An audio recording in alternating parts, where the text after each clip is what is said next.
امام ظاہری نے حمید بن عبد الرحمن سے نقل کیا، انہوں نے عبید اللہ بن عدی بن خیار سے کہ وہ خود حضرت عثمان غنی رضی اللہ تعالیٰ عنہ کے پاس گئے جبکہ باغیوں نے ان کو گھیر رکھا تھا۔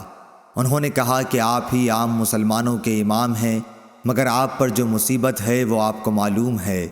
ان حالات میں باغیوں کا مقررہ امام نماز پڑھا رہا ہے، ہم ڈرتے ہیں کہ اس کے پیچھے نماز پڑھ کر گنہگار نہ ہو جائیں۔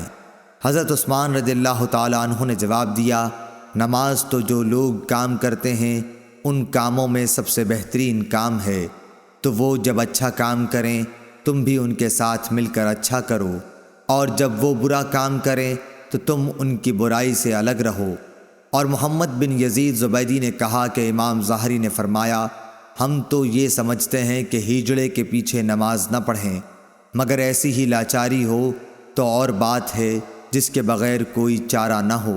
صحیح بخاری حدیث نمبر 695۔